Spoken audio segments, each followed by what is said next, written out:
안녕하세요. 오늘의 데일리 뉴스레터에 오신 것을 환영합니다. 1. 한국의 인상적인 마크. 2. 전 세계가 한국에 놀랐다.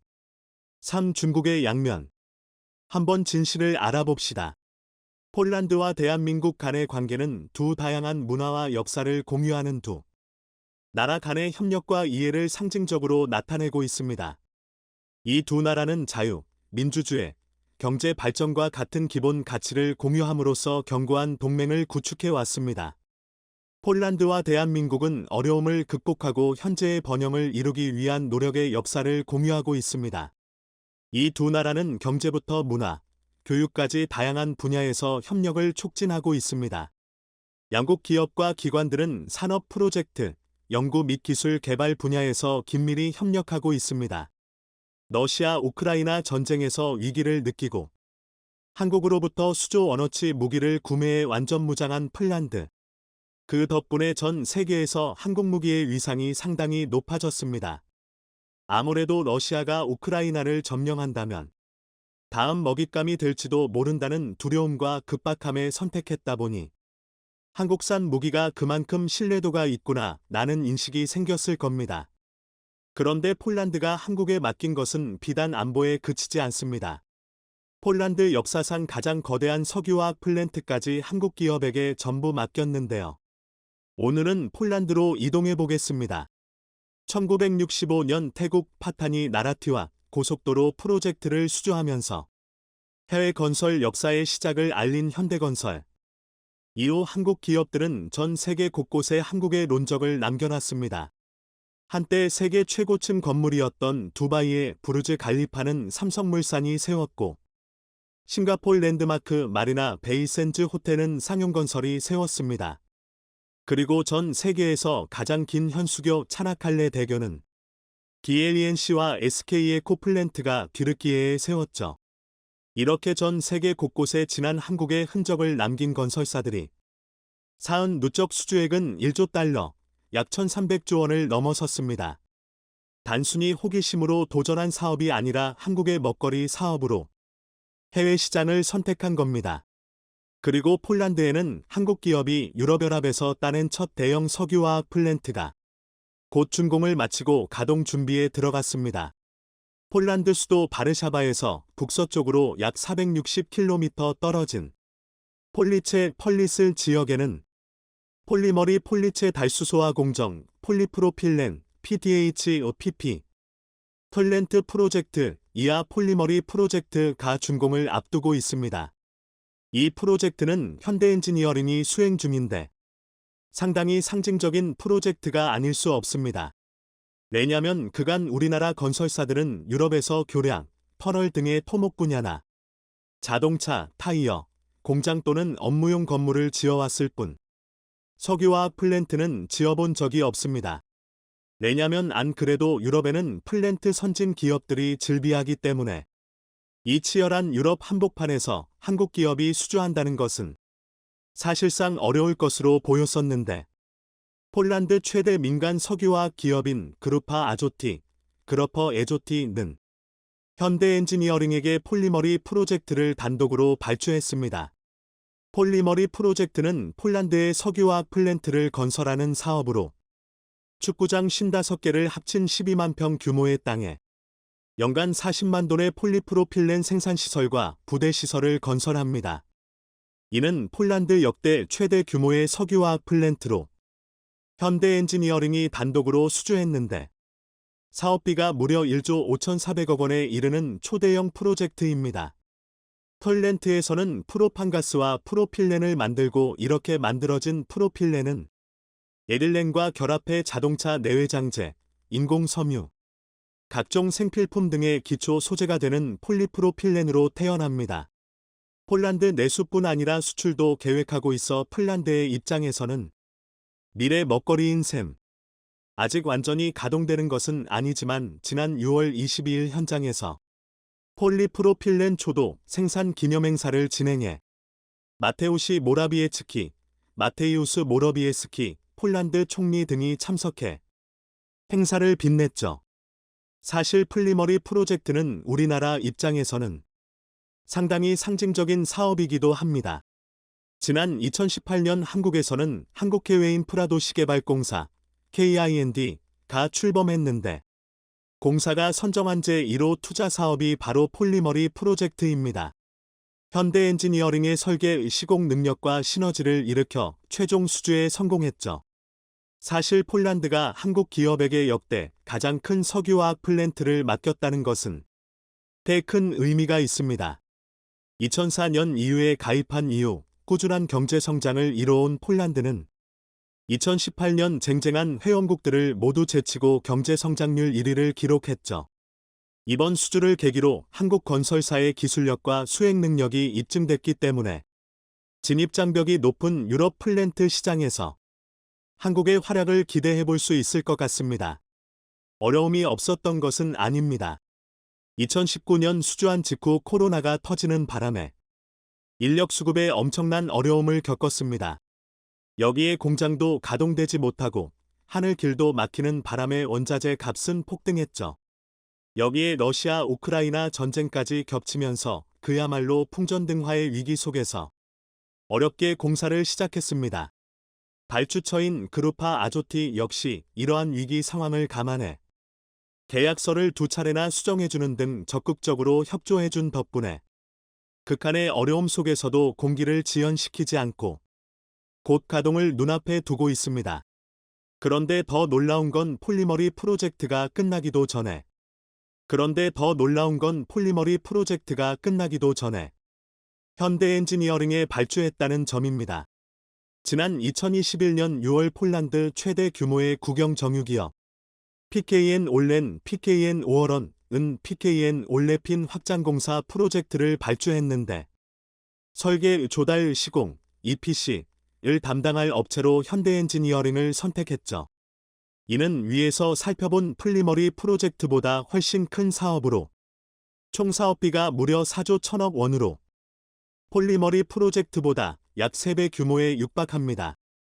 이 프로젝트는 바르샤바 북서쪽 약 120km 떨어진 중부 마조푸세 머조비어 주 포오츠크 프락 지역의 에들렌을 생산하는 석유화학 플랜트를 건설하는 사업입니다. 포오츠크에 위치한 석유화학 단지에서 생산된 나프타를 분해하면 얻을 수 있는 에들렌을 연간 74만 돈 생산하는 시설로 놀라운 점은 기본 설계가 연계된 EPC를 수주했다는 점입니다. 그간 선진 엔지니어링 기업들은 기본 설계를 무기로 대규모 프로젝트를 독식하다시피 했었는데 현대엔지니어링 역시 기본 설계 부분 능력을 강화해 유럽에서 이렇게 큰 프로젝트를 따냈죠. 그런데 이뿐만이 아닙니다. 우크라이나 재건 사업에도 한국 건설사들이 참여하게 될 것으로 보이는데요. 전쟁이 끝나면 폐허가 된 국토를 사람이 살 수 있는 땅으로 되돌리기 위해 재건 사업이 시작됩니다. 지난 6월 영국 런던에서는 2023 우크라이나 재건회의 URC 2023-01 개최됐는데 우크라이나 재건은 전쟁이 이른 시일에 종료될 경우 1단계로 도로, 교량, 수도 시설 복구가 시작되고 2단계는 임시주택, 학교, 병원 등이 건립됩니다. 3단계에서는 경제 회복, 디지털 인프라 확립 등이 이뤄질 예정인데 우크라이나 정부가 발표한 재건 비용이 무려 2천조 원에 달합니다. 이제까지 한국 기업이 해외에서 따낸 건설사업 누적 수주액을 훨씬 뛰어넘는 규모죠. 물론 우크라이나 재건 사업의 주체는 미국과 영국 등 우크라이나를 지원했던 국가들이 주가 될 수밖에 없습니다. 고마움의 표시를 해야 하니까요. 그런데 폴란드 역시 미국 못지않은 지원을 했습니다. 우크라이나와 국경을 마주한 폴란드는 인도주의적 차원과 군사적인 차원에서 모두 우크라이나 지원에 최선봉에 섰던 만큼 우크라이나가 재건 사업의 상당 부분을 폴란드에게 맡길 것은 자명한 사실. 이에 지난 8월 14일 현대엔지니어링은 폴란드에서 개최된 한 폴란드 비즈니스 포럼을 통해 두 건의 주요 MOU를 체결했습니다.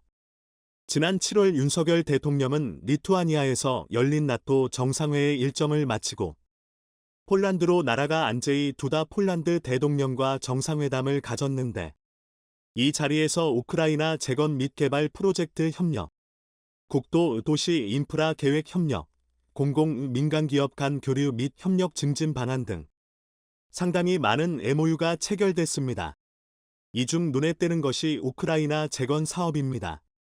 전쟁으로 파괴된 철도, 도로, 군사시설에 대한 재건과 폴란드 후방 보급기지 및 군 공항 등이 재건 사업 대상으로 선정됐죠.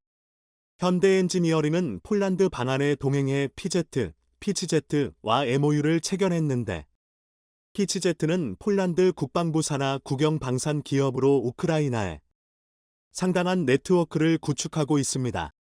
뿐만 아니라 PZ가 보유한 네트워크를 활용해 모듈러 작전 기지, 캠프 공급과 관련된 사업 기회를 발굴하고 향후 모듈러 주택 사업까지 확장해 나갈 계획인데요.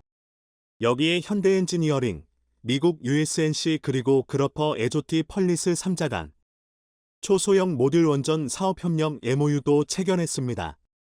현재 전 세계는 안전이 담보되지 못하는 경수로 원자로가 아닌 소형 모듈 원전에 올인하고 있습니다. 300메가와트 MW 급의 발전 용량을 가진 소형 원자로를 SMR 스몰 마절러 리액터이라고 한다면, 그보다 더 적은 10메가와트급 이하의 전력을 생산하는 원자로를 초소형 원자로 MMR 마이크로 마절러 리액터라고 합니다. MMR은 발전 용량이 적기 때문에 중대 원전 사고가 터질 가능성도 현저히 낮고, 모듈러 설계를 기반으로 하기 때문에 신속한 시공이 가능합니다. 여기에 산간 및 사막과 같은 극지나 오지에도 설치할 수 있죠. 수요에 따라 원자로 모듈을 추가하는 방식으로 열 출력 증가가 가능해 확장성도 높아 세계 시장 규모는 지속적으로 확대될 전망입니다. 일찍이 차세대 원전이라 불리는 MMR에 주목한 현대엔지니어링은 미국의 USNC와 글로벌 MMR EPC 사업을 추진 중입니다. 이에 아조티 그룹이 대주주로 있는 폴리머리 프로젝트의 사업장 내에 MMR의 도입 논의를 위해 MOU를 체결한 것이죠. 현재 폴란드에서 가동을 준비 중인 석유화학 플랜트와 더불어 우크라이나 재건 사업 그리고 초소형 모듈 원전까지 앞으로 한국 기업들이 폴란드를 전초기지로 차근차근 유럽도 점령해 나가기를 바라는 마음으로 영상을 마치겠습니다. 최근 미국이 긴급으로 국가 비상사태를 선포했습니다. 한국이 말도 안 되는 일을 해내면서 그동안 미국이 굳게 쥐고 있었던 에너지 패권이 한순간에 흔들려 버렸기 때문인데요. 놀랍게도 한국이, 그것도 기름 한 방울 나오지 않는 한반도에서 세계에서 가장 싼 기름을 초대규모 생산하기 시작했습니다. 이를 위해 한국이 공개한 엄청난 기술에 전 세계 언론들은 입을 다물지 못하겠다 라며 난리가 나버렸는데요. 지금부터 이 놀라운 내용 최고 수익률에서 여러분들에게 전해드리겠습니다. 조지 W. 부시 전 미국 대통령이 폭탄 발표를 했습니다. 누구도 예상 못한 그가 갑자기 한미 친선 비영리 단체인 코리아 소사이어티의 연례 만찬에 깜짝 참석해 바이든을 향해 폭탄 발표를 했습니다. 2001년부터 2009년까지 제43대 미국 대통령을 지낸 조지 W. 부시는 놀랍게도 현재 미국에서 가장 막강한 파워를 지니고 있습니다. 사생활이 매우 깨끗하고 주변 사람들에 매우 친절할 뿐만 아니라 인간적인 매력이 넘치는 것으로 알려진 조지 부시. 실제로 그가 미국 대통령이던 당시 경북 안동시의 풍산고등학교를 방문하여 연설했는데, 당시 풍산고등학생의 말에 따르면 경호원도 뒤로 물리고 학생들의 악수를 받아주었다고 합니다. 또한 2016년 공화당 경선에서 돌풍을 일으킨 도널드 트럼프나 그의 지지자들에 비하면 인종이나 종교 문제에 대해 훨씬 관용적인 모습을 보였는데요.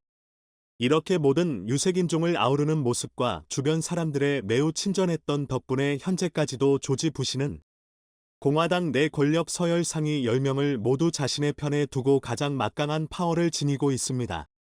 이 때문에 조지 W. 부시의 말 한마디 한마디에 미국 언론들뿐만 아니라 전 세계 언론들이 대대적으로 보도하고 있는데요.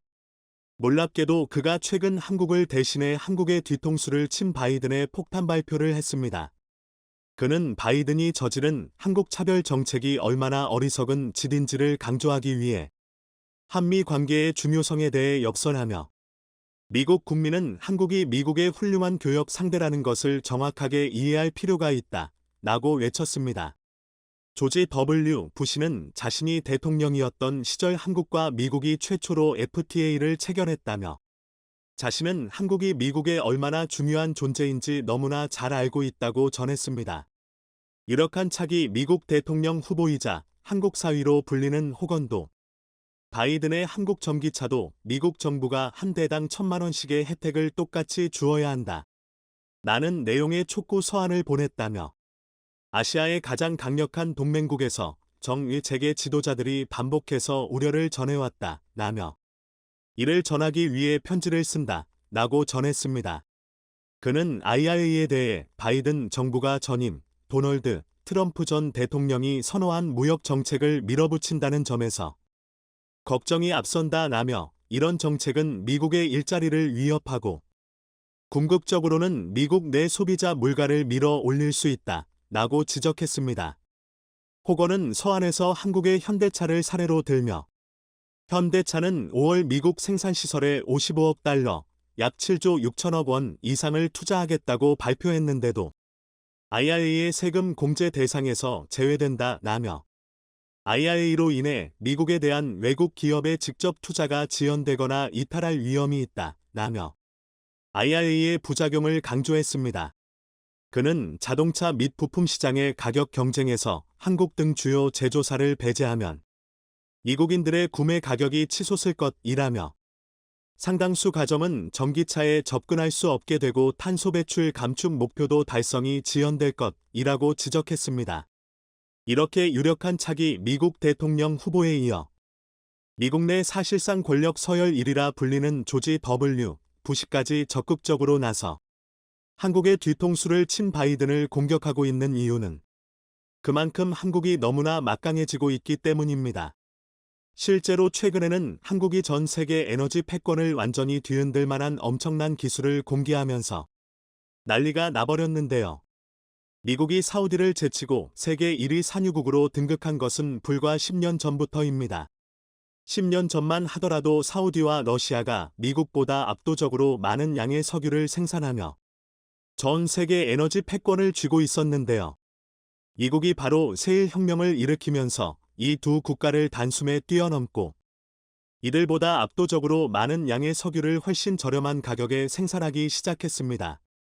세일가스와 세일 원유는 바다 및 진흙이 퇴적돼 굳어진 암석층, 다시 말해 혈암층, 세일에 들어있는 천연가스와 원유를 말하는데요. 넓은 지역에 얇게 퍼져 있어서 과거에는 추출하기가 힘들었고 채산성이 맞지 않았습니다. 캐면 캘수록 손해만 커지는 상황이었죠. 자, 그런데 고유가가 계속되면서 미국 주요 세일가스 회사들은 신기술 개발에 주력했고 그 결과 수평 시추 기술과 수압화 쇄공법 같은 새 기술들이 개발됐습니다. 수평 시추 기술은 세일층의 수평으로 시추관을 집어넣은 뒤 물, 모래, 화학약품 혼합액을 고압으로 뿜어내 암석을 깨뜨리고 가스를 추출하는 기술로 흔히 프래킹이라고도 불리는데요. 모래와 화학 첨가물이 섞인 물을 높은 압력으로 혈암층어 뿜어 바위를 뚫은 뒤 천연가스를 뽑아내는 방식입니다. 이러한 미국의 기술 혁신은 채굴 단가를 대폭 낮추었고 세일가스와 세일석유를 매우 저렴한 가격에 판매할 수 있게 됐습니다. 세일가스는 매장량도 엄청납니다. 현재 확인된 매장량만 해도 187조 5천억 M3. 전 세계가 60년간 사용할 수 있는 규모인데요. 채굴 기술의 발전에 따라 더 늘어날 수도 있는 것으로 알려졌습니다. 이렇게 전 세계 에너지 패권을 완전히 휘어잡으며 지난 수십 년 동안 세계 최강국으로 군림하던 미국. 하지만 최근 한국이 미국의 최강국 지위를 완전히 뒤흔들어 놓았습니다. 기름 한 방울 나오지 않는 한반도에서 대한민국이 세계에서 가장 저렴하면서도 지구 역사상 가장 친환경 기름을 생산해내는 꿈의 기술을 선보였고 즉시 상용화까지 시켜버렸습니다. 이에 전 세계 언론들은 한국에서 기름이 난다니 전 세계가 한국에 러브콜을 보내고 있다 라며 대대적으로 보도하기 시작했는데요.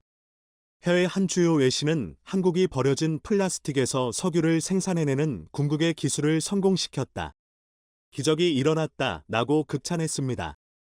네, 그렇습니다. 기름 한 방울 매장되어 있지 않은 한반도에서 한국이 석유를 생산한 방법은 바로 버려진 비닐과 플라스틱을 활용한 것이었습니다. 전 세계 어느 국가도 상상조차 하지 못한 방법인데요. 기름에서 비닐을 뽑아내는 과정을 거꾸로 돌리는 셈인데 기체로 변한 기름을 식히면 중질류와 경질류를 얻을 수 있습니다. SK이노베이션은 지난해부터 일부 정유 석유화학 공정에 플라스틱과 비닐에서 얻어진 원유를 원료로 투입하기 시작했고, 현대오일뱅크는 국내 정유사 최초로 이렇게 만들어진 열분해유 국제 친환경 제품 인증을 취득하며 세계 시장 진출을 준비하고 있습니다. 노윤산 현대오일뱅크 정책지원팀 책임 매니저는 지난해 폐플라스틱, 열분해유를 공정 원료로 사용할 수 있도록 규제 샌드박스를 신청해 실증을 위한 규제 특례를 받았습니다. 다음 달까지 열분해유를 4,800톤까지 공정에 투입해 친환경 나프타를 생산할 계획입니다. 라고 전했습니다. 지금 화면에 보이는 이 폐비닐들은 인천 서구의 한 폐기물 처리 업장으로 라면 봉지, 음식물 포장용지 등 경기도 일대에서 나온 폐비닐 25톤이 압축된 채 정육면체 모양으로 쌓여 있는 모습입니다. 자세히 들여다보니 음식 잔해물이 남거나 형체를 알아보기 어려운 이물질이 묻은 폐비닐도 보였습니다. 연어 냄새가 뒤섞여 불쾌한 악취도 납니다. 그런데 이 엄청난 크기의 컨테이너 속으로 폐비닐들이 들어가 한국이 개발한 최첨단 열분해 과정을 거치고 화학 반응을 거쳐 불순물이 제거되면 놀랍게도 열분해유, 원유가 탄생합니다. 자, 그런데 아직 놀라기에는 이릅니다. 열분해 방식이 아닌 세라믹 촉매가 만든 파장 에너지로 석유를 만드는 기업도 등장했습니다. 설비 안에 들어간 라면 봉지가 비닐 부분은 기름으로 빠져나가고 알루미늄만 남았습니다. 열을 가하는 대신 전자레인지처럼 탄소 분자의 고리를 끊어 기름을 추출하는 방식인데요. 기술력을 인정받아 이미 세계 20여 개 나라에서 특허받았고 영국에는 수출 계약까지 마쳤습니다.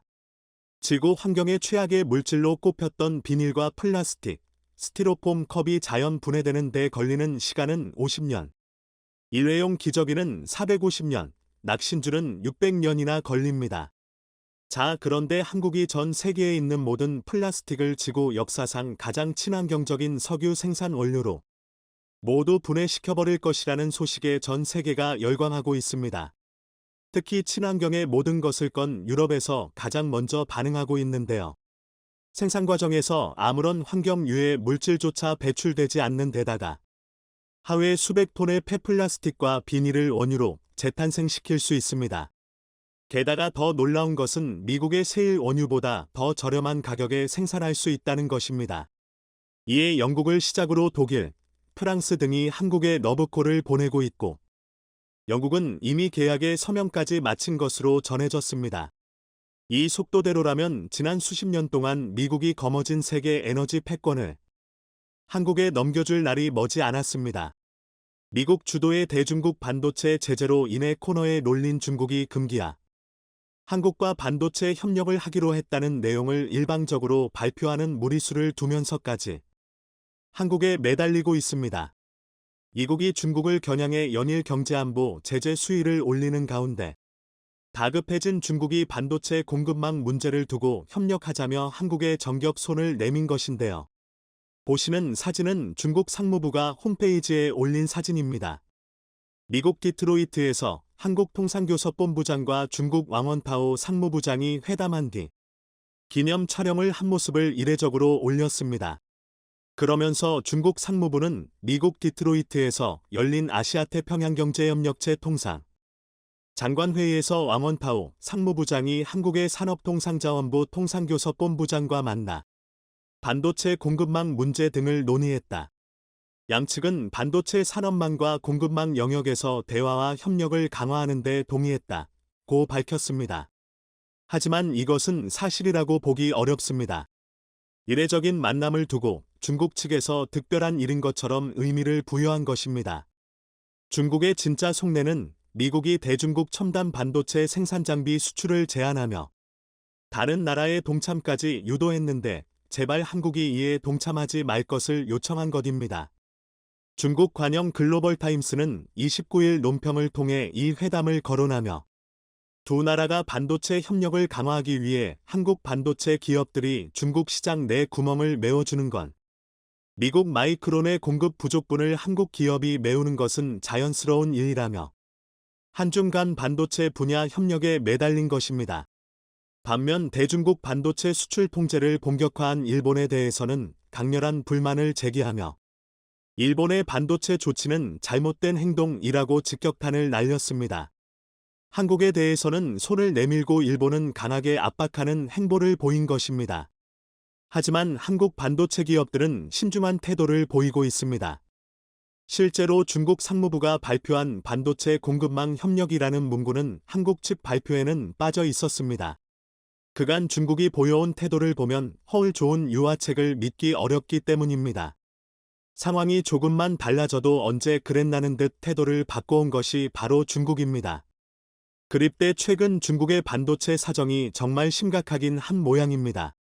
최근 서진핑 주석은 문집을 통해 반도체 기술 자강을 외치면서 한편으론 한국의 반도체 협력을 제안하는 모순적 태도를 보였습니다. 시 주석은 지난 3월 양회 때 당 중앙과학기술위원회를 신설하기로 결정하고 반도체 등 핵심 기술과 관련된 돌파구 마련을 위해 이 문제를 자신이 직접 독려하겠다는 의지를 피력한 바 있습니다.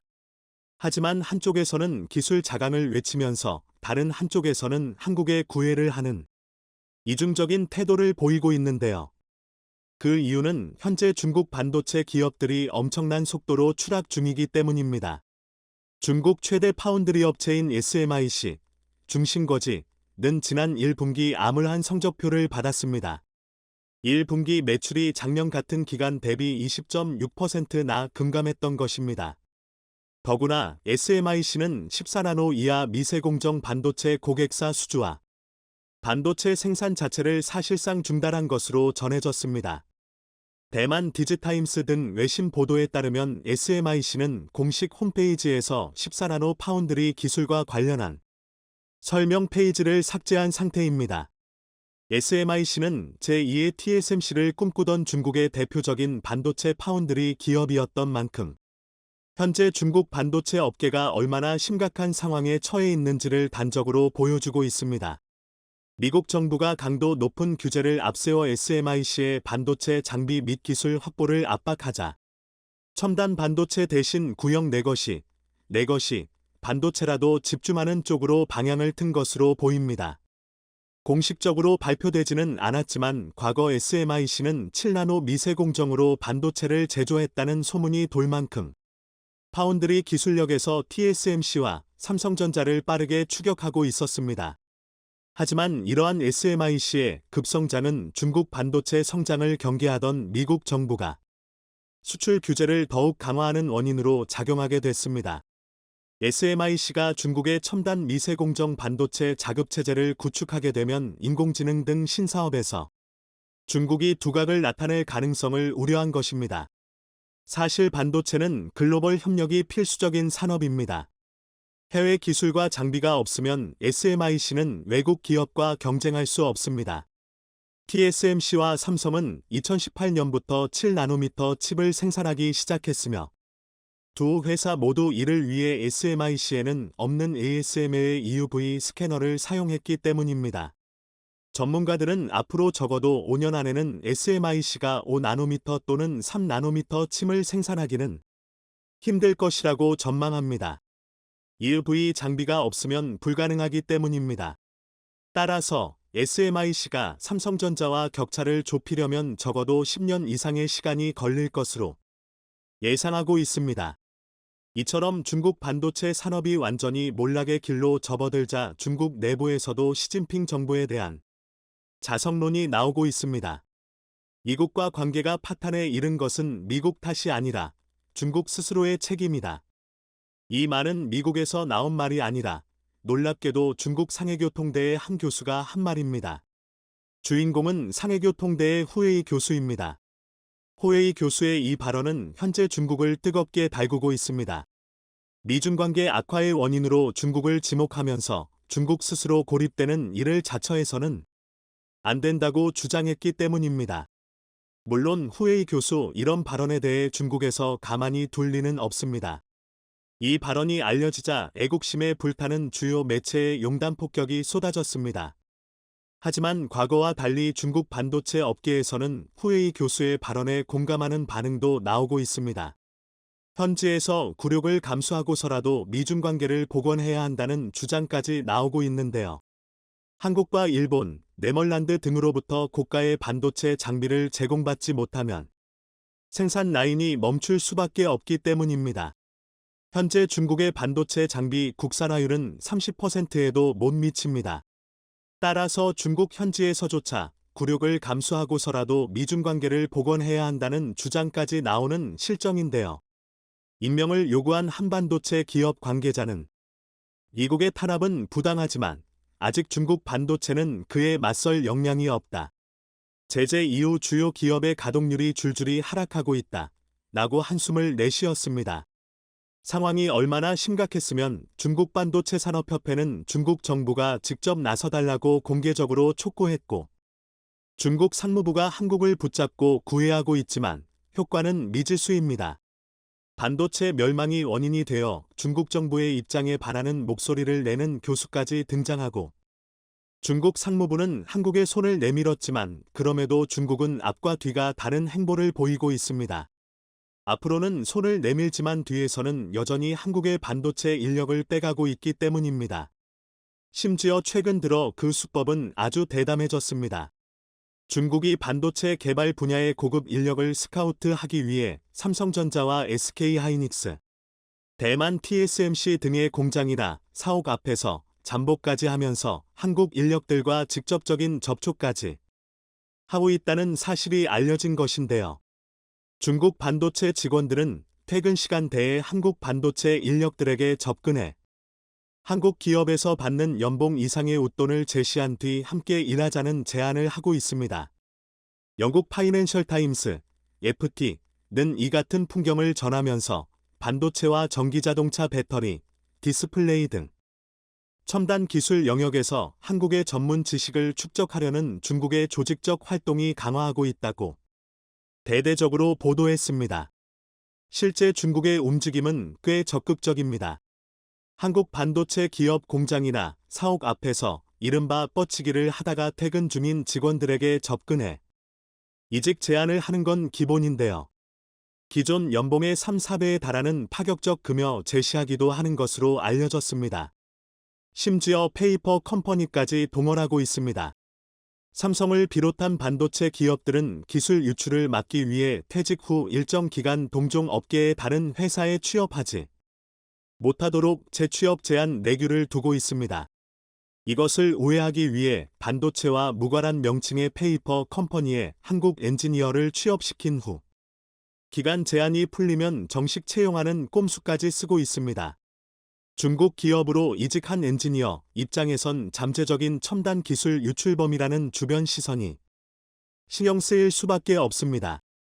따라서 이런 생리를 잘하는 중국 기업들이 가짜 명할까지 만들어주는 경우도 많다는 것입니다. 중국의 저질스러운 1차원적 꼼수를 한국은 시스템으로 방어하고 있습니다. 한국은 반도체 엔지니어 데이터베이스를 만들어 이직 및 출입국 현황을 모니터링하고 있으며 기술 유출 방지를 위한 신규 조사, 기관 설립 등 대책도 추진하고 있습니다. 정말 한국의 협력이 절실하다면 중국은 먼저 한국과 신뢰부터 쌓아야 할 텐데요. 적어도 뻔뻔한 인재 유출부터 중단하고 나서 한국의 반도체 협력을 제한하는 게 순서 아닐까 싶습니다. 시청해 주셔서 감사합니다.